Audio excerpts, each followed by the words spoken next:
বন্ধুরা আপনারা সবাই অবগত যে ইন্টার মায়ামি শীর্ষ শিরোপা পেয়ে গেছে। জি হ্যাঁ বন্ধুরা, গত 4 দিন আগে ইন্টার মায়ামির পক্ষ থেকে চ্যাম্পিয়ন ট্রফি হাতে তুলে নিল লিওনেল মেসি। এবং লিওনেল মেসির জন্য 2023 সালটা অনেকই লাকি। সে যেই টুর্নামেন্টই খেলছে না কেন সবগুলোতেই চ্যাম্পিয়ন ট্রফি পাচ্ছে। এবং এবার ইন্টার মায়ামি থেকে সে যে গোলগুলো করেছে তা দেখে সকলেরই মনের সন্দেহ দূর হয়ে গেছে, এটা নিঃসন্দেহে। কথা কি ক্লিয়ার না ভেজাল আছে? জি হ্যাঁ বন্ধুরা, সে 6টা ম্যাচে যেভাবে 9টি গোল করে সবাইকে তাক লাগিয়ে দিল তা আসলে অসাধারণ। জি হ্যাঁ বন্ধুরা, আজকের এই ভিডিওতে আমরা দেখতে চলেছি লিওনেল মেসির ইন্টার মায়ামি থেকে সব করা অসাধারণ গোলগুলো। তো আপনারা যারা লিওনেল মেসির ফ্যান রয়েছেন তারা তো দ্রুত সাবস্ক্রাইব করে ফেলুন। তো বন্ধুরা, সে প্রথম ম্যাচেই মাঠে এন্ট্রি নেওয়ার সাথে সাথে একটি ফ্রি কিক পেয়ে যায় এবং free kick specialist Lionel Messi ছাড়া আর কে মারত। এবং সে মাঠে ঢোকার পরপরই প্রথম ফ্রি কিকেই গোল করে দেয়। আর গ্যালারির অডিয়েন্সরা তো পুরাই অবাক হয়ে পড়েছিল। এমনকি এই রোনালদোর ফ্যানটিকে আপনারা সকলেই চিনেন, যে রোনালদো জার্সি পরেছিল সেও জার্সি খুলে লিওনেল মেসি জার্সি পরে নেয়, দিয়ে এভাবে লাফাতে শুরু করে দেয়। এবং ফ্রি কিকের এই গোলটি আসলে অসাধারণ ছিল। এবং এই গোলটা দেখে তার বার্সেলোনার খেলাগুলো মনে পড়ে যায়। সেম শট সেম গোল।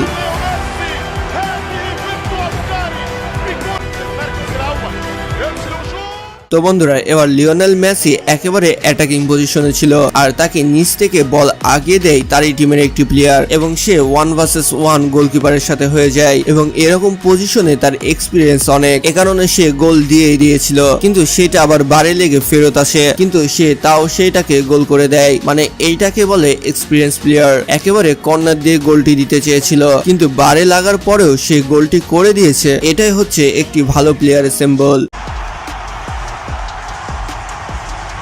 তো বন্ধুরা, এবার 3 নম্বর গোলটি দেখুন, যেখানে সে সুন্দরভাবে একটি পাস দিয়েছিল এবং সেই প্লেয়ারটি জিরো অ্যাঙ্গেলে চলে যাওয়ার কারণে সে আবার ক্রস করে টপ দিতে বল দেয়। এবং মাঝখানে এই প্লেয়ারকে ঘিরে ছিল 2টি প্লেয়ার, আর মেসি পেছন থেকে কল দেয় যে লিভ, মানে বলটাকে ছেড়ে দিতে বলে। এবং সে প্লেয়ারটি টাচ না করে ছেড়ে দেয় আর মেসি সেটাকে গোলও করে দেয়। আর এইটাকে বলে টিম আন্ডারস্ট্যান্ডিং। মানে মেসির কাছে সেই প্লেয়ারগুলো বাচ্চা বাচ্চা লাগছিল, মানে যখন একটি বাঘ কোনো বকরিদের সাথে খেলতে নামে তখন যা হয় আর কি।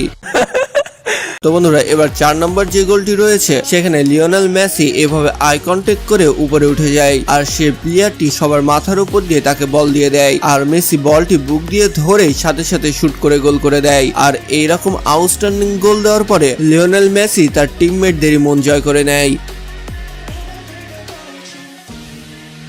তো বন্ধুরা, এই প্লেয়ারটি আবারও এভাবে মাথার উপর দিয়ে বলটি উঠিয়ে দিয়েছিল, কিন্তু সে বলটি এবার তার অন্য টিমমেট পেয়েছিল এবং টিমমেটটি রিসিভ করার পরে শুট করতে যাবে তখনই 2টি ম্যান তার সামনে চলে আসে। এর জন্য সে শুট না করে সাথে সাথে লিওনেল মেসিকে দিয়ে দেয় এবং মেসি সেটা শুট করে গোল করে দেয়। আর এই গোলটা দেখে কিছুটা মনে হচ্ছিল যে সবাই হয়তো লিওনেল মেসিকে দিয়ে গোলগুলো করাচ্ছে বা করাতে চাইছে। তো বন্ধুরা, এরপরে 6 নম্বর যে গোলটি রয়েছে সেই গোলটিও লিওনেল মেসির দ্বারাই করা। মানে সে ডিবক্স এর মাথায় এভাবে দাঁড়িয়ে থাকছে আর তাকে এসে সবাই বল দিচ্ছে আর সে গোল করছে। ব্যাপারটা কিছুটা এরকম হয়ে পড়েছে, মানে সে গোল পোস্টের দিকে আগিয়ে যাচ্ছে, সবাই তাকে বল বানিয়ে বানিয়ে দিচ্ছে আর সে গোল করছে। এক কথায় ইন্টার মিয়ামির গোল মেশিন বানিয়ে নিয়েছে লিওনেল মেসিকে। আর গোল করানোর জন্যই হয়তো লিওনেল মেসিকে কিনে আনা হয়েছে। আর টিমে এরকম একটি এক্সপিরিয়েন্স প্লেয়ার আসলে দরকার। তো বন্ধুরা, এরপরে 7 নম্বরে যে গোলটি রয়েছে সেটাও একটা ফ্রি কিকের গোল। জি হ্যাঁ বন্ধুরা, 4 নম্বর ম্যাচে এসে মেসি আরো একটি ফ্রি কিক পেয়ে যায় এবং সেই ফ্রি কিকে সে ফার্স্ট বার দিয়ে এভাবে গোল করে দেয়। এবং তার এই গোল দেখে কোচও বলে যে না,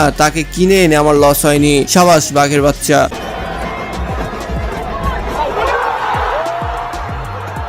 তো বন্ধুরা, এর পরে যে গোলটি রয়েছে সে গোলটি তারা চা পানি খেয়ে করেছিল হয়তো। জি হ্যাঁ বন্ধুরা, এখানে এই প্লেয়ারটি চলে আসার পরে সে ভাবছিল গোলে শুট করবে নাকি পাস দিবে এবং তখনই দেখতে পাই লিওনেল মেসি তার সামনেই। সে তাড়াতাড়ি লিওনেল মেসিকে বলটা দেয় আর লিওনেল মেসি শুধু পাটা ঠেকায়, মানে কানেক্ট করে এভাবে গোলটি করে দেয়। মানে এই পুরো টুর্নামেন্টে লিওনেল মেসি শুধু গোল করার জন্য হয়তো বসেছিল, মানে যখনই সুযোগ পাচ্ছে গোলটি করে দিচ্ছে। নাকি এই টিমটাই উইক ছিল বুঝতে পারলাম না। না, শুধু গোল খেয়েই যাচ্ছে। আর এই গোলটি আসলে লিওনেল মেসির অনেক সুন্দর হয়েছিল, আর এইটা ইন্টার মায়ামি থেকে তার 8 নম্বর গোল ছিল।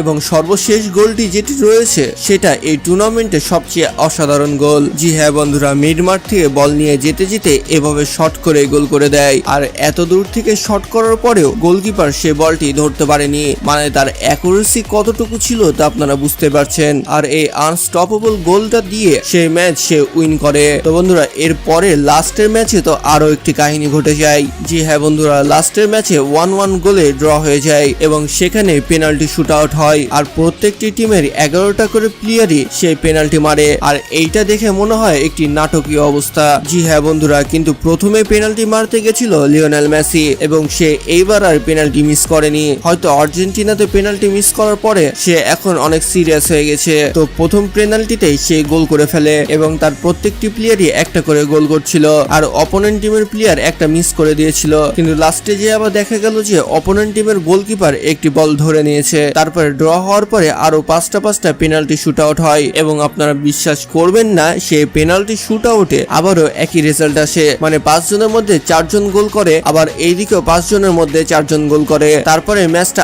আবার ড্র হয়ে যায়। তো এরপরে রয়ে যায় 2 গোলকিপার এবং 2 গোলকিপারের মধ্যে ইন্টার মায়ামির গোলকিপার সুন্দর করে গোল করে দিয়েছিল, কিন্তু অপোনেন্ট টিমের গোলকিপার আর গোল করতে পারেনি। তারপরে ইন্টার মায়ামি চ্যাম্পিয়ন হয়ে যায়, কিন্তু সেই ম্যাচে সেরা খেলোয়াড় ছিল সেই টিমের গোলকিপার। আর ইন্টার মায়ামিকে সাপোর্ট করার জন্য এসেছিল ডেভিড বেকহাম, আর স্পেশাল ভাবে সাপোর্ট করতে এসেছিল লিওনেল মেসিকে। এবং আমরা দেখতে পাই যে সে লিওনেল মেসির সাথে ছবি তুলে এবং সাক্ষাৎ করে, এবং সাথে ছিল ডেভিড বেকহামের ওয়াইফও, এবং আরো ছিল লিওনেল মেসির ওয়াইফ এবং তার ছেলে পেলে। এবং ম্যাচ শেষে তারা যখন চ্যাম্পিয়ন হয়ে যায়, সে তার ফ্যানদের সাথে এভাবে ছবি তুলে এবং তার টিমমেটদের সাথে এভাবে সেলিব্রেশন করে। এবং কাপ নেওয়ার সময় শুধু সে একা যায়নি, তার টিমে সে বাদ দিয়ে যে আরো একটি ভালো প্লেয়ার ছিল, মানে যে সে টিমের জন্য সব থেকে বেশি ভালোভাবে খেলেছিল, মেসি, তাকেও ডাকে এবং 2 জন মিলে এভাবে কাপ নিয়ে গিয়ে সেলিব্রেশন করে। কিন্তু সবকিছুর মাঝে লিওনেল মেসি যখন একটি করে গোল দিচ্ছিল আর গ্যালারির অডিয়েন্সদের রিয়াকশন যে রকম ছিল,